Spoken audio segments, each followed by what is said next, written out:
To catch up with time, can we go to the next session, which is Airspace Management for Unmanned Services?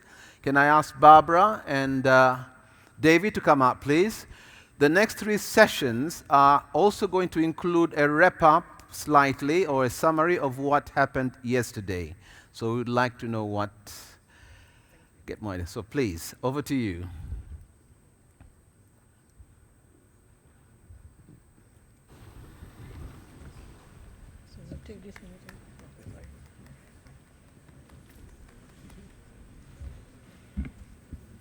So thank you very much. So this is a session where we talk about airspace management, and we're going to have a duet at the moment. So before we invite all the speakers, I want to give the mic to David, and he's going to go and give it a brief of yesterday, what we talked about yesterday. Please, go ahead. Thanks, Barbara. Thank you. Ladies and gentlemen, my name is David Guerin. Yesterday we had more of a deep dive into connected skies. It was a well-attended 2.5-hour session at a range of speakers, firstly on connectivity, and then we moved into unmanned traffic management issues, and then a summary of the Lake Kivu Challenge learnings so far. The interesting thing, or my main takeaway from this event, was the new player on the block. And really, in my mind, that is the telcos. And Barbara presented well, and we talked at length about GSMA issues, because the Lake Kivu Challenge relies completely on connectivity through GSM. So I have 50 questions. I'm not asking them now. And we went through a lot of them yesterday, but 50 questions for the new player in the room. So please touch base with us afterwards if you're interested in those questions. Thank you. Thank you, David. So I want to introduce then all the speakers. I'm going to start with Mr. Eustache Karagire. Please give a warm welcome. He is the Director of Air Navigation Services for the Rwanda Civil Aviation.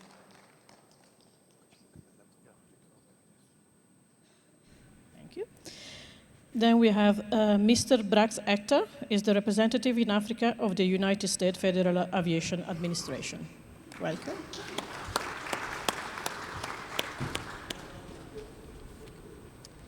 Mr. Jae-Hyun is the head of research team for the aviation safety and technology.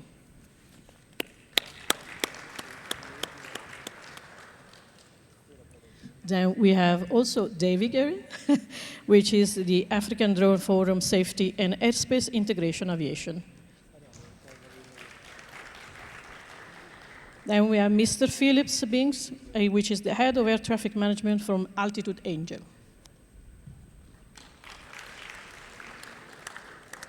And Mr. Marc, the chief commercial officer for the Unifly.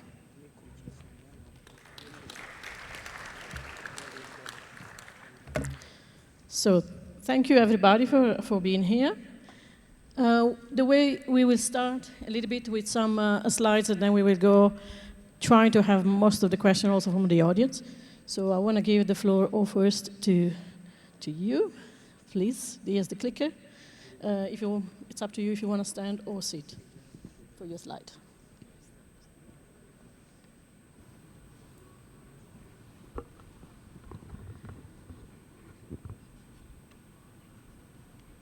Good morning, everyone.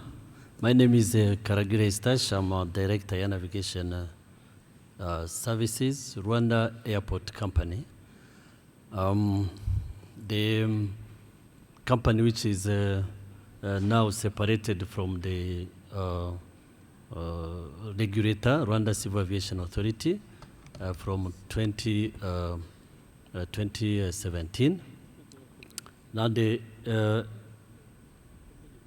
air navigation services dealing with managing airspace, deploying ground systems to help manned aircraft, but also currently unmanned aircraft.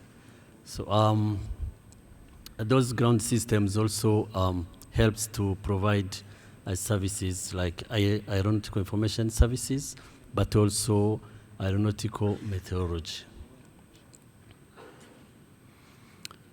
Those are just general information. as I said, it's now Air Navigation Services, INSP, who is now fully certified with the regulator. So we have certification to provide air navigation services at the national level. But also, we have ISO certification for quality systems when we're providing the air navigation services. So that is a brief presentation of the INSP in Rwanda. As I said, we are responsible for airspace management, air traffic management, ground technology, including aeronautical information, but also meteorology.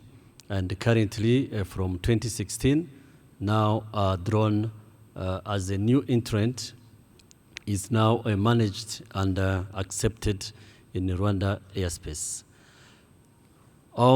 Statistically, drones will reach 20 million and this year, compared to manned aircraft, which will reach 30,000. So you see the difference that really drones are entering into the aviation industry, and we have really to take care for them. At national level, if you look at the statistics, so it tends to double the traffic of manned aircraft. On the quickly on the drone traffic management, those are the main enablers for us. So we have government directions, strategies, which is really give us a big support to be able to connect to any drone port, having the internet fiber and broad connectivity from point to point.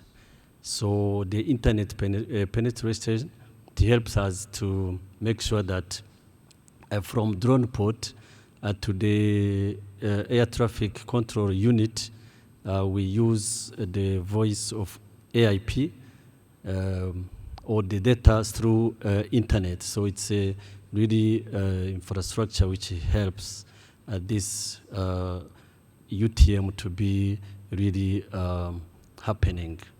Then we have the focus for government for saving lives with drone. So we really also comply with that and make sure that whatever they want, they will be served. Lastly, it's the government deployment of automatic weather stations all over the country, which also help to continuously know the current weather status, but also forecasting for future weather conditions. Another enabler is a collaboration and coordination framework at the national level.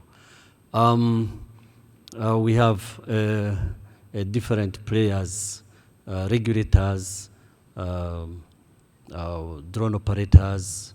We have also airport operators. We work together to make sure that if there is a concept, any concept of operations, so we sit together, we look at the concept, we analyze risks, then we formulate mitigations before tests and implementation. So routes also are planned together to make sure that we get a consensus on everything. So consensus on also phased approach we have when implementing UTM. It is done under that collaboration framework. Lastly, Rwanda case, just we adopted to have a phased approach when we are implementing a UTM to support a drone operation, specifically drone operation beyond the line of sight. We have a registration, identification, geofencing, depending on the aircraft hardware and the software capabilities. We have already introduced a flight planning. Then we have a mapping specifically for analyzing any route which may be needed by the drone operator to supply to any delivery or supply blood. We have also a system tracking, which is different to existing ATC surveillance normally used in air traffic management, but also the data link recording and the playback for just in case of incident, you can play back what the flight, and then we sit together with the drone operator, we look at the drone mitigation, and then we come up with another solution to move on. So some of these components, they are still independent from each other, but the plan is to make all those components fully integrated. Thank you. Thank you very much. So if you can pass it to Mr. Etta. So up to you if you want to stand over there, or thank you. Yes.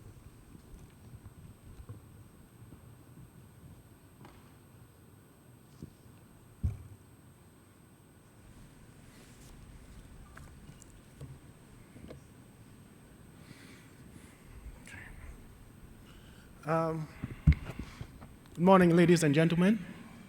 My name is Etta, and I'm the FAA Senior Rep for Africa, based in Dakar, Senegal. I believe you have my bio in your handout.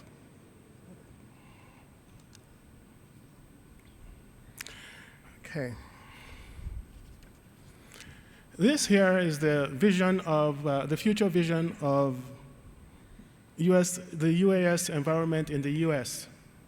If you notice, the blue portion is where UAS are certified, and they will receive traditional air traffic services just as manned aircraft.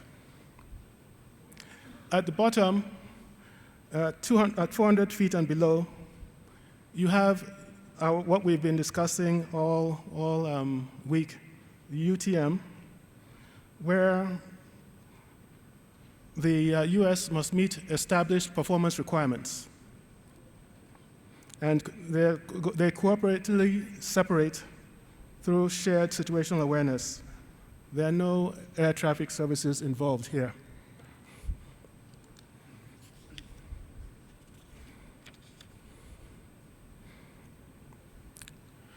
This chart here shows all the steps, including regulation, that we have taken to integrate UASs into our national airspace system.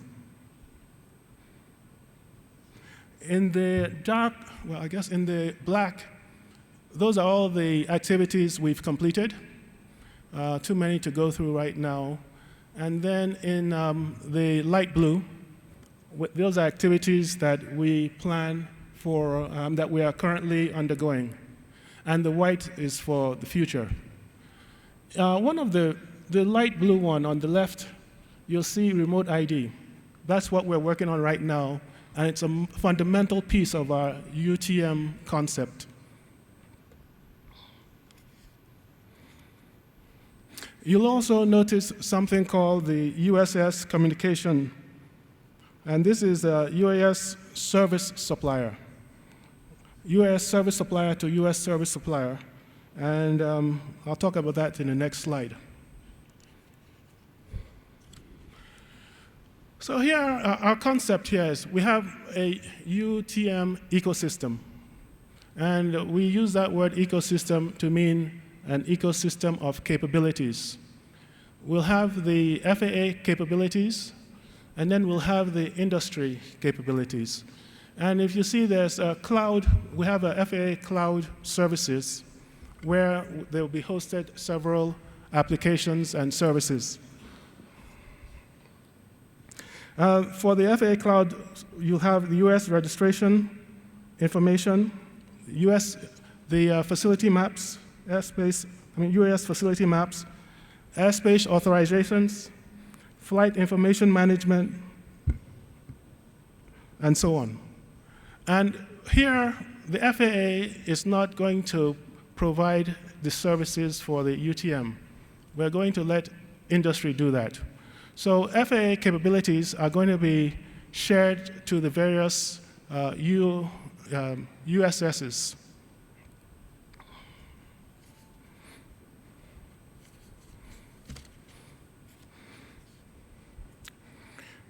Okay. And now what will the USSs do, the UAS service suppliers? They'll provide flight planning, strategic UAS traffic deconfliction, weather, and flight restrictions. One thing you'll notice is there are arrows going between the various USSs. And we want to make sure that all this is interoperable and shared amongst the various USS, the system. We do not want to have a centralized solution.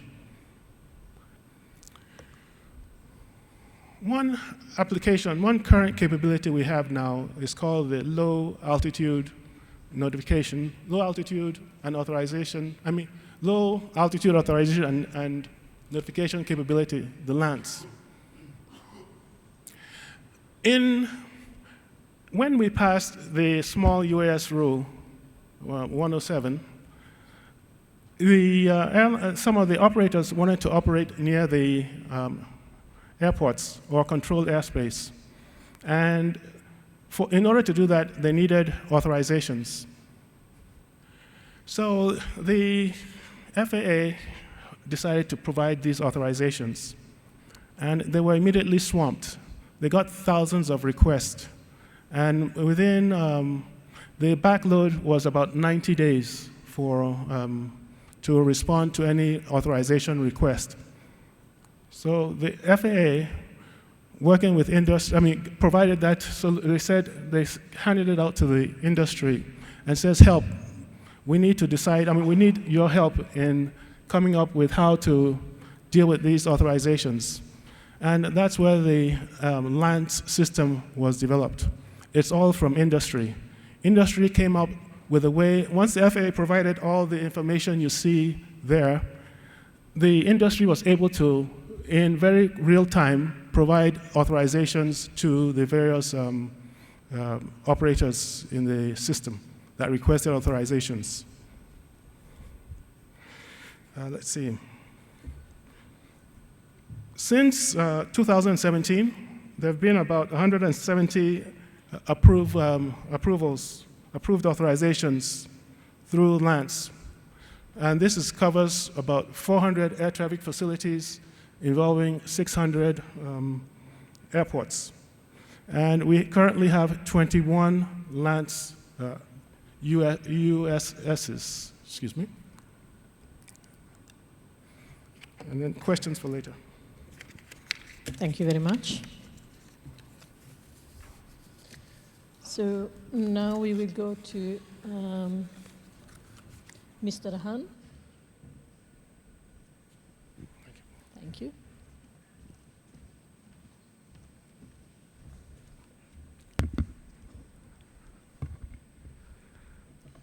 Okay, thank you, moderator. Good morning, ladies and gentlemen. My name is Jae-Hyun Han. I'm from Korea Transport Institute in Korea. It is my honor to have opportunity to introduce our research on related regulation for safe operation of UAV. As a background, civil unmanned aerial vehicle is emerging as a new growth industry. Therefore, related industry-owned technologies and the regulations of UAV is conducting over the world. ICAO is also developing the Annex, which is an international standard for ALPAS, remote pilot aircraft system. Therefore, in Korea, it is necessary for us to review national regulation related to UAV to provide a sort of draft revision of aviation safety regulation system in Korea.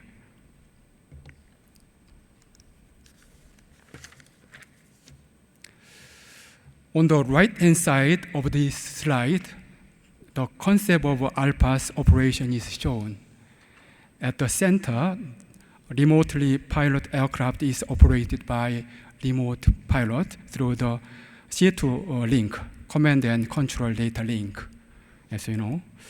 Generally, UAV refers to all aircraft that flies without pilot boarding.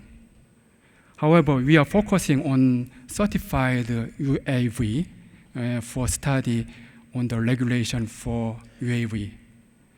So we are considering ALPAS mainly for our study.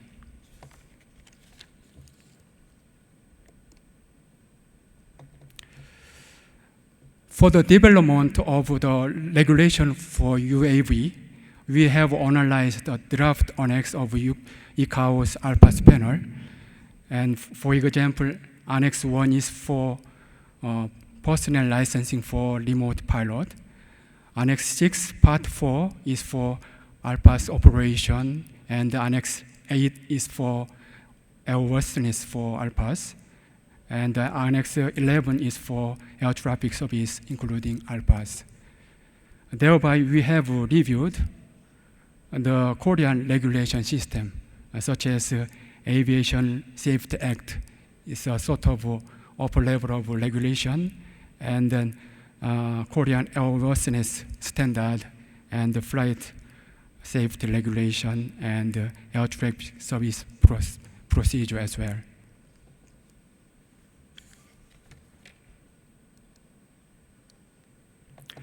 We have summarized revision issues for Korean Aviation Safety Act, which is the upper level of regulation.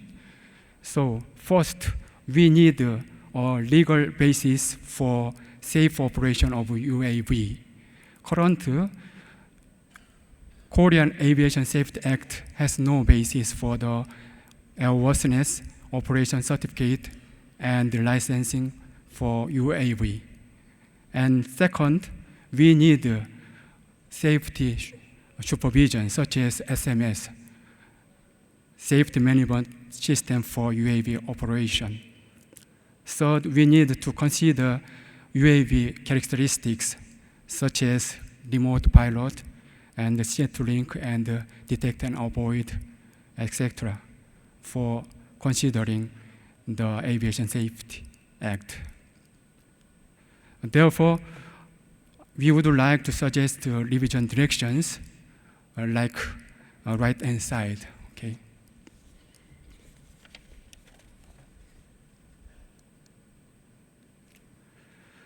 We have also reviewed other Korean regulations, such as airworthiness standard and flight safety regulations for manned aircraft, and third is air traffic service procedure for integration of manned and unmanned aircraft operation. We are doing this kind of work, so that's all. Thank you for your attention. Thank you very much. Thank you. Thank you, Mr. Lam. So now we have David Guerin. Thank you. Just while this is loading up, the last week we were flying drones in the Lake Kivu Challenge in Western Rwanda, and with these bright lights up here, it reminds me of just before we started flying, MC George Muller said, okay, now we start flying. After a week of rain, the sun came out and it stayed out for all of our flying. So my name's David Guerin. I started with the World Bank as a short-term consultant late 2017. And then I was honoured to work in Tanzania for facilitating the Lake Victoria Challenge in Mwanza. And we all learnt a range of things there. The most important things for me were the difficulties in operating unmanned aircraft in low to no connectivity and surveillance areas with very little data on coverage for GSM or mapping. The other thing is, you'll notice in every one of these operations that we facilitate has got a lake in there. It's because I'm not convinced yet we know enough about ground risk, and so I'm reducing the ground risk by operating over water. I really need to thank the Rwandan government for their support. In September, we moved the operation to the Lake Kivu Challenge, and this is where we've been since then. What I really want to do, and this comes from a lot of forum that I attend, where operators come to me as the face I was then of the Lake Victoria Challenge, saying, we'd like to go to Africa because we understand the regulations are really easy to get past. It's easy to fly. I don't like that. I come from air traffic management background, safety risk management. So I've made sure that I've set the bar high, and all of our teams competing would totally agree with that, I'm sure. So let's step through my spelling error there. It's actually the 9854. This is a document released by ICAO in 2005. It inspired me at the time about the future. It looked 25 years ahead. It was an evolutionary document at the time, and it talked about some of the items you can see there. So we're looking towards harmonization, global interoperability, and it states there, of course, no regulatory framework. This is the case, and it's still the case, but we're working towards that. I want to point out about Rwanda. 2008 was a very big year for me. One of the main things that happened was that the Rwandan Part 27 Unmanned Aircraft Systems Regulations was published, and I was enthralled when I saw it. We were in Tanzania at the time, and I didn't even know the process behind it. But so I've been working with the Part 27 for a very long time now. We've examined every part of it, applied it to drone operations, and I'm based in England. There's a large amount of sponsorship for the Lake Kivu Challenge from UK Aid, and yet we hardly got any applicants or interest from the UK. So I attended this Westminster e-forum on commercial drone operations in the UK, and I was able to point out that the UK has some issues, and the UK realises this, and they want to leap forward. So the UK is looking towards Rwanda to find out what to do next. This is the transcript, it's online, of what I said, and my main point again is we need all the stakeholders to be in the room. The next part of this e-forum was the issue of airspace categorization and VFR or VFR or IFR aircraft. So I don't have a framework from ICAO to operate drones because they're not IFR, they're not VFR, they won't be. They don't fit in the airspace classification they have. I've got no problem with that because that's how it is at the moment. So what I want to do is try and create an environment where we can move forward and discuss these things. I also noticed that there are a lot of bodies in the UK who are against reporting of drones, reporting of sightings, and I represent air traffic controllers in many forums. We cannot, as an industry, move forward without full respect for safety, without full reporting culture, and when we report and share information, that no one is criticised for this. This happens in a lot of places. It amazes me in Switzerland that 3 air traffic controllers have been convicted, or one's been convicted and 2 were taken towards conviction for what I would call indiscretions, and this, again, stops reporting.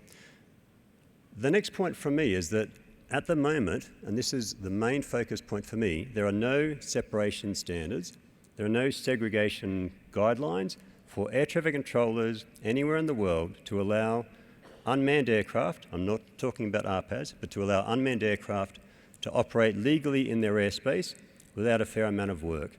So I don't think the Swiss air traffic controllers will be the first now to allow this to happen when they're likely to be accused for trying their best and making errors.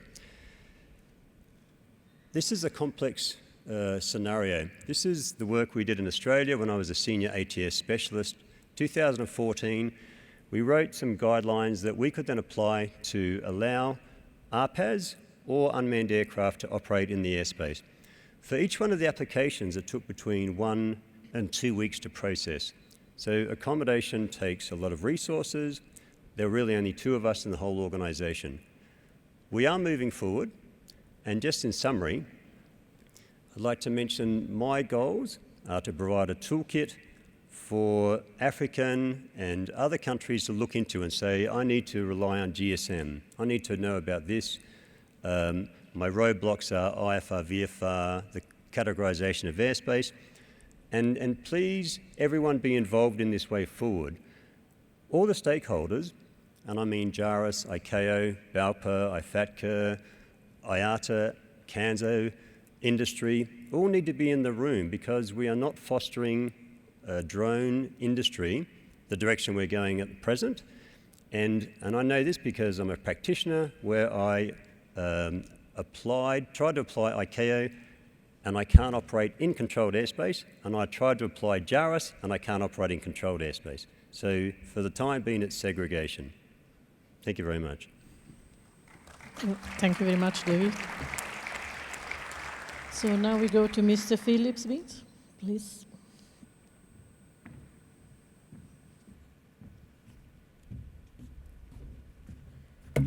Good morning, everybody. I represent Altitude Angel.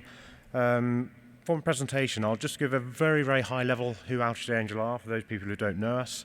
And as we provided the overarching, the umbrella UTM capability for Lake Kivu Challenge, I'll just talk about through some of the challenges we needed to face. And these aren't unique to Lake Kivu. We've noticed throughout a lot of research program we've done, whether it's our European Research Program or others, there seems to be a similar trait all the way through. And I'll talk through some of the issues. They appear so simple and they would be easy to fix, but as of yet, things haven't changed, but hopefully they will in the future. Okay, Altitude Angel then, the CEO and founder of Altitude Angel, Richard Parker, he's an ex-Microsoft engineer, very enthusiastic drone operator. He just thought, actually, I like flying drones, but how can I get my drone flying safely in the sky? So from that moment on, he ended up thinking, well, I can make a business from this, and he set up Altitude Angel. And the whole purpose of Altitude Angel then is all based around safety. Just like any other part of aviation, safety is absolutely critical. But this is slightly different, the technology. He wanted to focus on technology.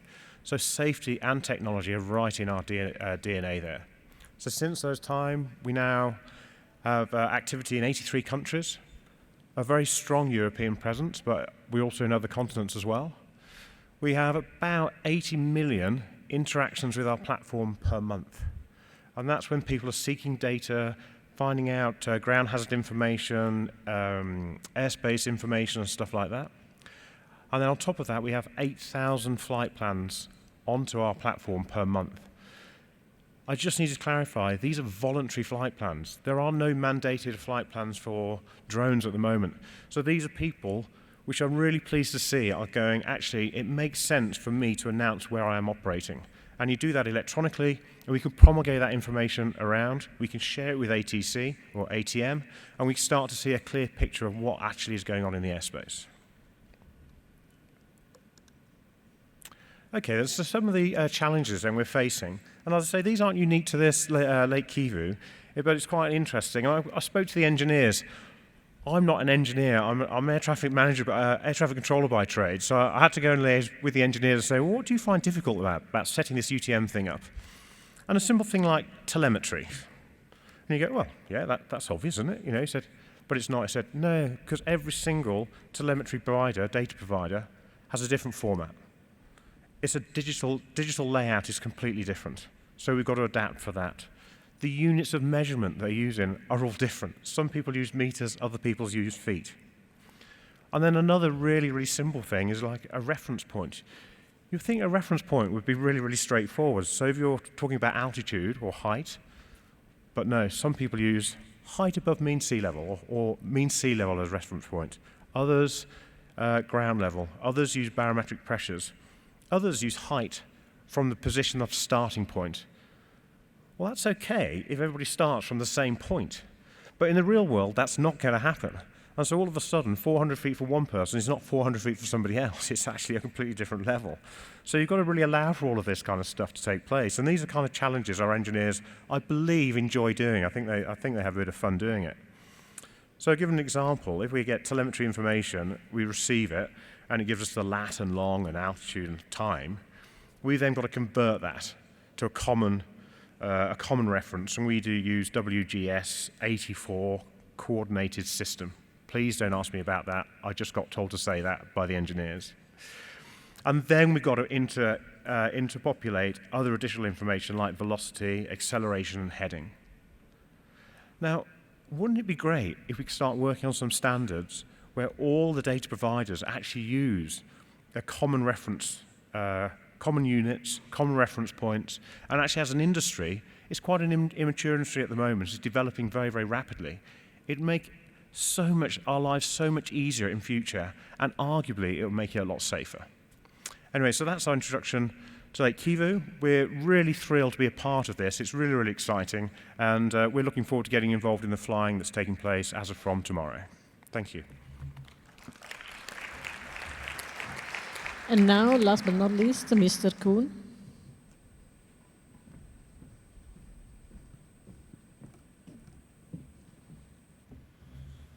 Good morning, everyone. I'm Marc, I'm Chief Commercial Officer of Unifly.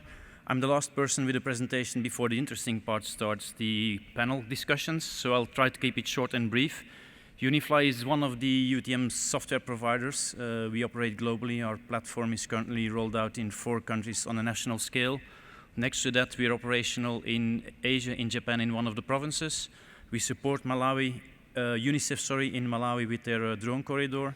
And at the back end of last year, we signed up another major country outside of Europe, which unfortunately I can't disclose yet, but watch the space. There's going to be a press conference next week.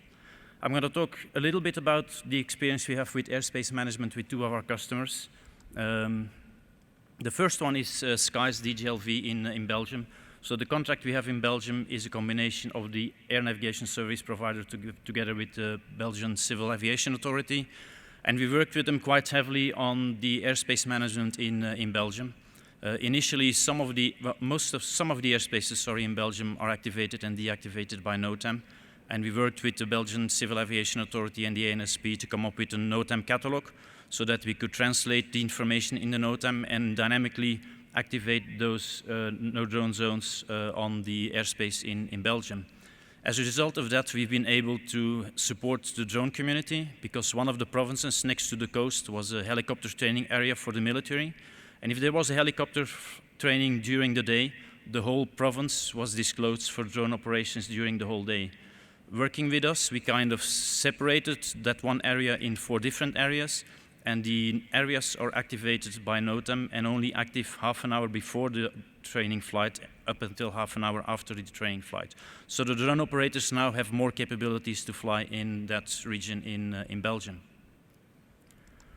The other example is Deutsche Flugsicherung in Germany. We worked very closely with them. We've done 2 things with them, discussed with them how to add additional no-fly zones for drones in Germany. Now I can tell you, if you zoom out of the map and look at all of Germany and activate all of the no-fly zones for drones, Germany is one big blob and it looks like you can't fly anywhere. Fortunately, to do some flights, you can get through an authorization process. But we work closely together with them to integrate those no-fly zones into our platform. Next to that, they have a system, Phoenix.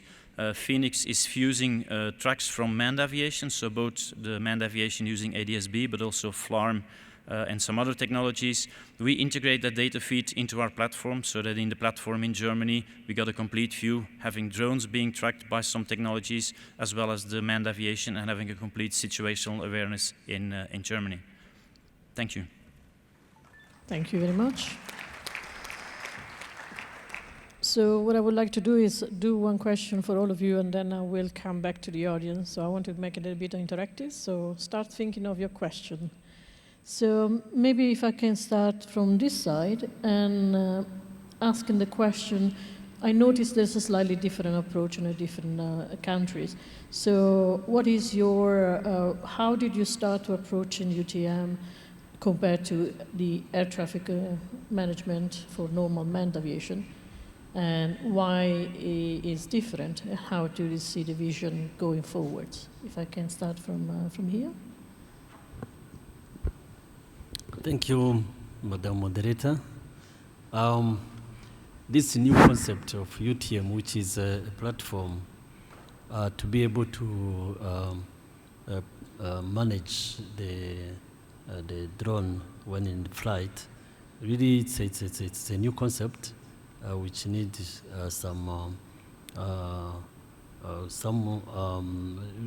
energy and commitment to be able to achieve. But we believe that even the ATM, which is managing the manned aircraft, starting from maybe around 1940s, so it is still under development. So the UTM also, it's a platform. Yes, it is started happening in many countries, and I salute some of the industries who have already started work on it, and the result is good. But the approach to go about it, it's really a challenge. It's a challenge. It's a new concept, but for Rwanda, we try to be guided by the ICAO guidance, specifically on how ATM have been built. Then also we look at the future digitalization age. It's very important to make sure that the automation is captured, digitalization, but also the data exchange.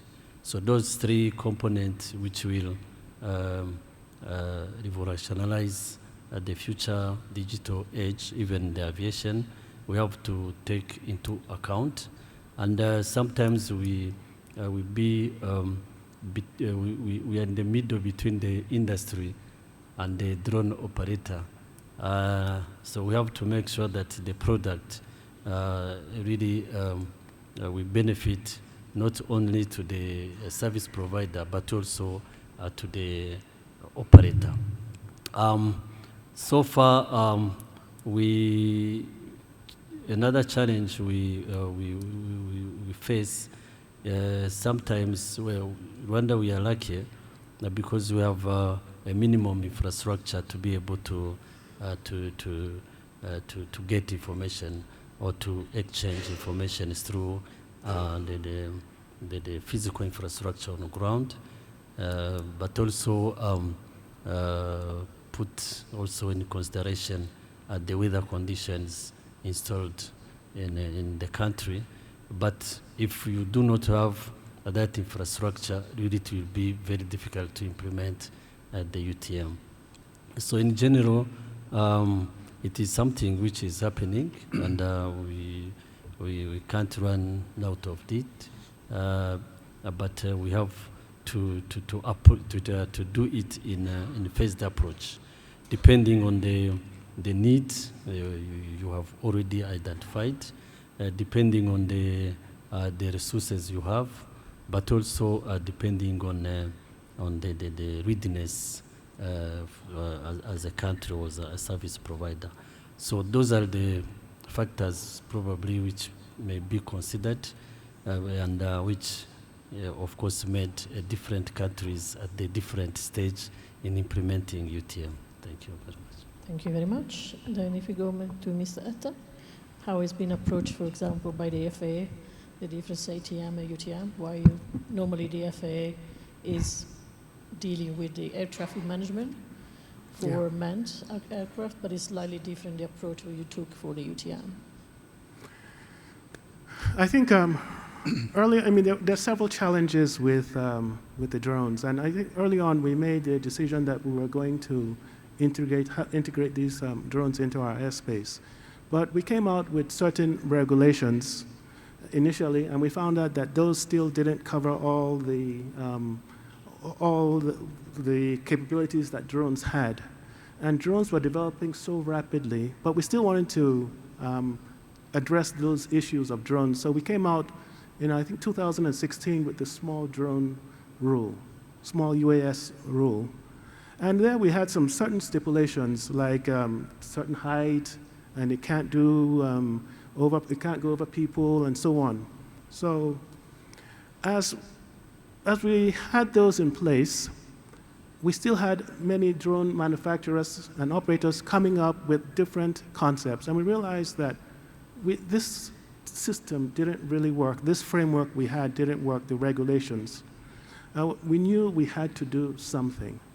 So we decided that we have to understand this. What is this technology? So we collaborated. Well, first of all, in order to begin the fundamentals of the UTM, NASA and FAA worked together to say what are the building blocks of this UTM. On the other hand, we also had what we called several pilot projects. One of them was the integrated pilot project where the FAA worked with, where industry was worked with local governments and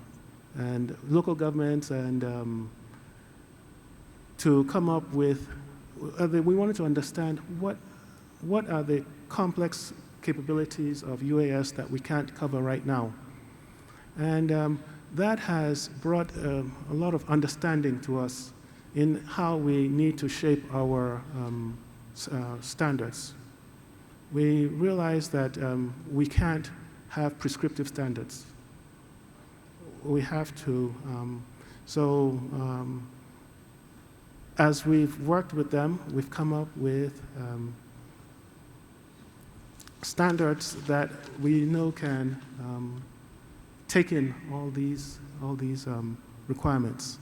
And as we go along, we are coming up with ideas on how do we, now we understand it, we're going to come up with standards that can expand to take in a lot of these new developments.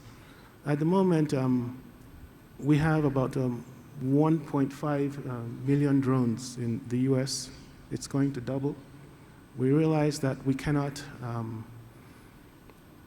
the government itself cannot have a system we are not capable of scaling up this requirement. So as you saw in my example, Lance was just one capability we saw where the government could not handle that. So we realized that we need to work with industry in coming up with solutions. And that is an example of a scalable solution that will take into account the growth of drones. Okay, thank you very much. For Mr. Han, I think your approach has been slightly different. Are you looking the UTM for the low altitude US, or you approach it more from, let's say, having a traditional aircraft where it's just remote piloted?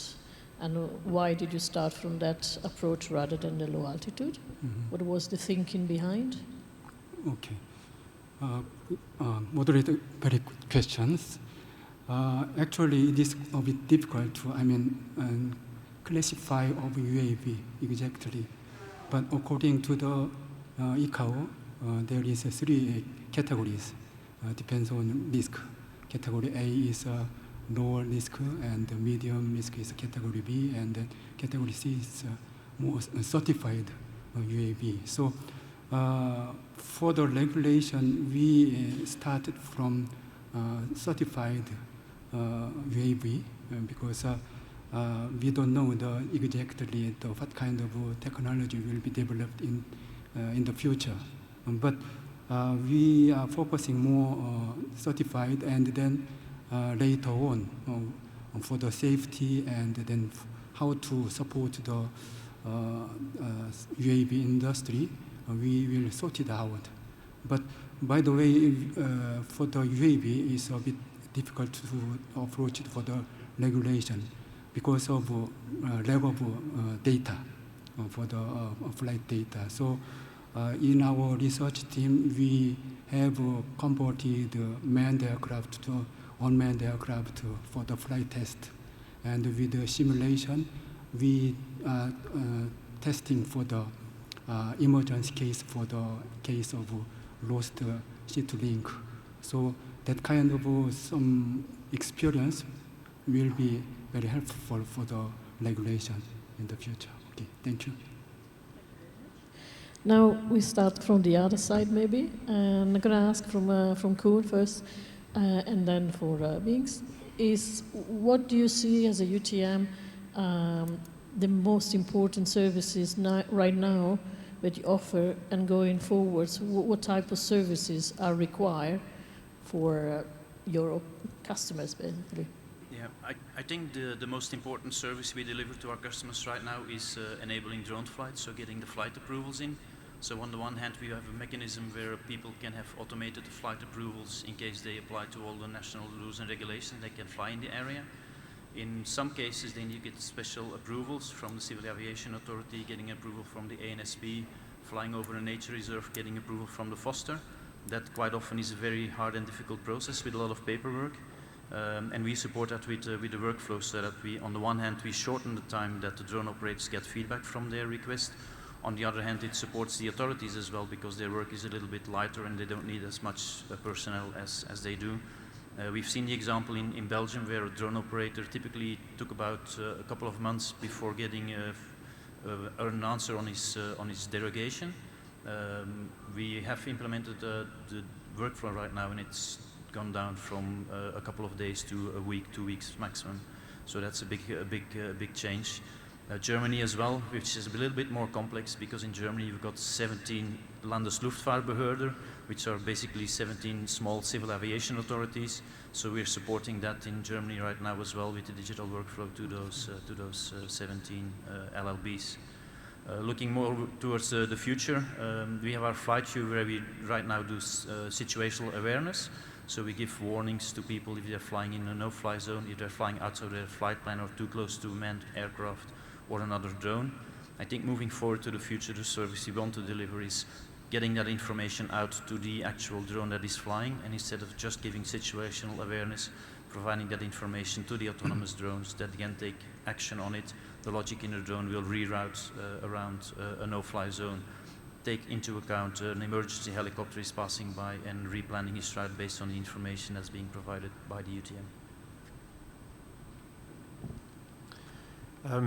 Unsurprisingly, I agree with Marc. The most important thing is to get the drones into the airspace. We need to open up the airspace for drone activity. That's partly now we need to integrate with ATM, and we know there are touch points. But for drone operators, a lot who have little aviation experience, if they look at a map, a traditional aviation map, it is incredibly confusing, and to work out or try and understand actually where they can and cannot fly is very, very, very difficult. So obviously the technology comes in, and we make it very, very simple for them to understand the airspace and understand where or how they can or cannot fly. But in addition to that, it's understanding who owns that airspace, or which authorities need to know, or which authorities need to approve the flight. And I'll give an example around London. London's airspace is quite complicated, and we have Battersea Heliport right in the middle of London. Adjacent to that, we have restricted airspace, Romeo 516, I think it might be 517, and that is protection for Royal Family and Diplomatic Protection Team. You've got to get approval from security services for that. Then in addition to that, you have NATS. Now, really, are you expect an operator to understand the complexity of those airspace? No, you're not. But if they submit a flight plan through a UTM platform, the UTM platform will make sure the relevant authorities get the information and the approvals come back, so the drone operator can actually access the airspace. They get that approval to remove the complexity of it all. And then in the future, well, even now what we're doing is we're sending traffic alerts and airspace alerts. So if somebody's operating their drone and a manned aircraft comes close to them, we will send a warning out to them. And we can say traffic to the northeast, 5 miles or 2 minutes out, although we can't tell them land or get out of the way, we can give them a good hint, a very, very good hint. And then also what we've done, though, we get very, very involved with drone manufacturers and how we can get integrated into the ground control station. And this will happen more and more, and hopefully we'll start to get commonality across ground control stations. So what we've demonstrated is, as a manned aircraft comes in, getting close to a drone, the UTM system automatically descends a drone down to a safe level or turns it to a holding point or something like that. So the UTM now, we've taken the man out of the loop, the person out of the loop, and the UTM machine service is actually deconflicting that hazard. So it's all about this data sharing, and we'll get, as more and more platforms come online, we must share this data, and that's the only way we're going to get proper, true UTM and ATM integration, and so it could be slow, incremental steps. I think lots of countries will go at different paces. Lots of countries will learn from each other, but hopefully we can all move forward in the right direction. Okay, thank you very much. And then for you, David, what are you going to use or test as a UTM for the challenge in the Lake Kivu, if you're given an indication? Thanks, Barbara. So in Lake Victoria Challenge, this is accommodation. I talked before about accommodation and segregation. We operated between aircraft movements. We provided a very basic UTM service to our unmanned aircraft, but it was a lot of resources required to have this run. In the Lake Kivu Challenge, we're testing this a lot more. Again, it's segregated airspace, but we were testing what the buffers on the edges of this airspace look like between our airspace and air traffic management airspace. We're testing the facilitation of weather information, geofencing. It's all being trialled. What I hope comes from that is a bit more of an understanding that, for example, in Mwanza in 2018, air traffic control in a procedural tower can allow drones to depart between aircraft. So air traffic management can handle it, but better in some airspaces segregated, like we're using, unmanned traffic management can handle it, and probably better. Okay, thank you very much. And then before we continue, want to look around. Can we if do we have two a questions, question from please? the audience. George? 2 questions. 1 here and 2 there. Good morning. My name's Craig from Kendrone. And my area of interest currently, as we wait for the prohibition to operate drones in Kenya is lifted, is training, but initial training. So I go back to sort of very small drones, microquads, small RC model aircraft, the grassroots, which might seem like an odd topic, considering that we're talking about traffic systems. But the regulators and the traffic systems, are they considering that if we stifle the grassroots and the basic entry level where most people will probably fly their first drone, is that going to cause issues? Is it something that's being looked at? I mean, we have the issue in the US of remote ID very likely stifling the radio-controlled aircraft communities, the FPV communities. You know, with training, you can create a foundation of safety, and that's a bedrock of aviation. So if you make it too difficult for people to even enter into the industry, perhaps young photographers who want to use a small quad. So my question really is, the regulators and the air traffic management systems, are they also looking at the small systems and the grassroots? Thank you. Next question. Good morning, everyone. Good morning, everyone. My name is Jan Smijtink, working for the Rwanda Aviation Accident Investigation Division. I appreciate that the first speaker mentioned the meteorological aspects. I'm wondering how much the heavy thunderstorms that occur frequently in this area do affect drone operations, and how far we are with, for example, superimposing weather radar data in flight planning and preventing, during the actual operation, that drones actually fly into thunderstorms, which affect their operation and which obviously also would affect safety. Thank you. Who doesn't want to take the first question? You want to take it first, yeah? Yeah, absolutely. Talking about training and stuff, I couldn't agree more with you. Grassroots is where we really need to start. And I'll regularly go out to schools, actually, and start doing presentations to schools. But it's not just about learning actually how to fly and operate a drone safely.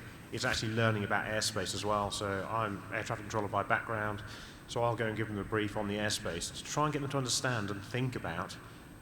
There might not appear to be much going on up above your head, but there is actually quite a lot. And think about using a safety app before you go flying and to learn about it. Try and take a little bit of time to learn. And I think going out to schools, one, to get them encouraged into the drone operations, I think is absolutely brilliant. We can get the younger generation involved, but safety is absolutely critical in this. And something else we're doing across the drone industry as well, and we wish to aim at the hobbyist area, is introducing this just culture, just culture approach. Yeah, thank you. I'll try and find Even if it's just something minor that goes wrong, we need to encourage people to understand reporting is a really good thing. The drone industry's got to learn from its mistakes. We've got to be seen as a high professional standard, and the only way we can do that is starting at grassroots level, at the hobbyists, and hopefully that will slowly infiltrate into the professional arena. Anybody else want to take the first question, or people, or the second? You want? Thank you, Madam Moderator. About training, the first question. Yeah, training it's very important. As we all know, the aviation industries keep changing, keep growing, keep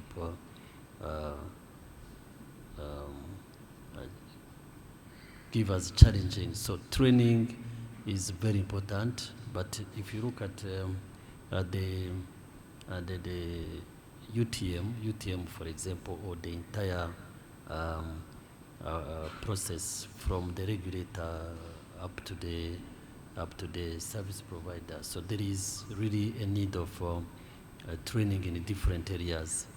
But again, if that challenge can really be transformed into the opportunity for the private sector to look at it and then try to customize the training modules aligned with the UTM, aligned with the safety, the new concept on safety when we have to provide service for drone. So it's an opportunity for the private sector to look at it, and then probably it will be managed and it will be addressed because it's an area which is really being developed. We do not have any doubt that the training will be really addressed around those skills. So we rely on that, but we would like to see really the training modules be customized on the UTM needs. So on the second question about the weather, the Lake Victoria Challenge, it's a solution. It's a practice there. Those who will go there will see how the weather has been incorporated into the drone services at in Karongi. So the fiber optic, which has been already around that place, so it can provide the weather data automatically at the drone port, but also it is supported by the forecasting, which is being done on daily basis using the radar weather, but also other satellite modeling to be able to be forecasted, to do forecasts around the Lake Kivu. So the weather information is a very important as a key component to make sure the operation of flight competition will succeed. So on daily basis, we collect the local or the local weather information, but also we do forecasts using the weather supported from the weather meteorology agency. So basically, it is something which can be possible. It is being done, and it is very considered. But if you look at now the weather issues in general, it affects drone operations, and it depends on, again, the capabilities of the drone. So that is also another challenge whereby the drone manufacturer should look at it, improve, and make sure that their operation will not be compromised when there is a bad weather phenomena, or stop their operation. So that is a challenge for the drone manufacturer to improve their aircraft to be able to sustain and operate in all weather conditions.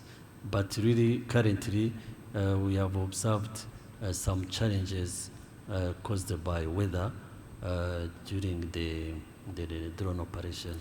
So it is still there, but we share the information to them. We try to give them the platform whereby they can assess the weather condition where they want to fly, and then take a decision.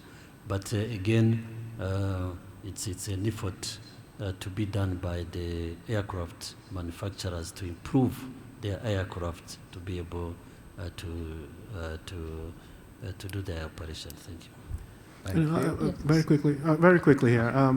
The FAA, I would say it's more educational. We reach out to a lot of, to the society as a whole, especially to the recreational users. We have apps before you fly on the website, apps, and we just generally reach out to everyone to let them know what the limitations are. And even a recreational user has to pass a knowledge test and also registration. These are all ways we have of educating them. And just about this education, we have to educate everyone. For instance, if there might be a recreational user flying their drone 200 feet above near a police station, and the police drive up to them and arrest them, that they're allowed to do that unless there's some restriction around the airport, I mean the police station. So we try to educate everyone through our outreach programs. Time up. Okay. Maybe since we're going running out of time, it's just maybe one final closing is your vision, if you can tell me a year, roughly, or a decade where you will see a full integration of UTM, ATM. One sentence. Yeah, 1 year. Or a decade. Or at least you wish. All of you. Guess? Oh. What will be your guess?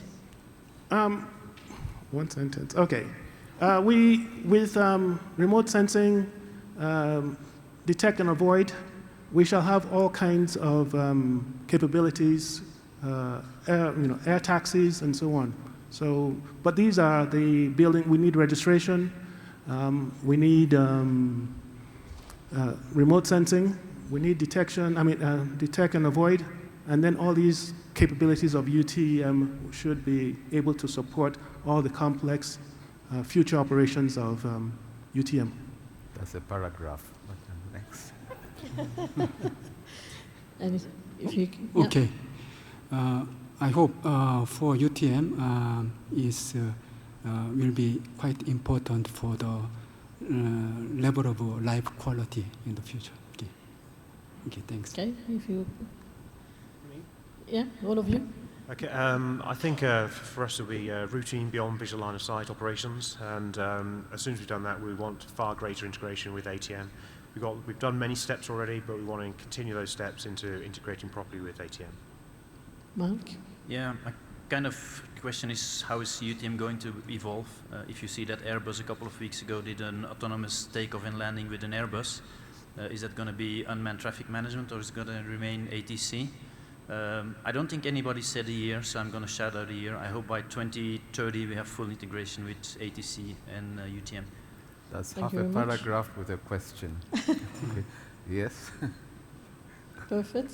So I want to thank everybody for the participation.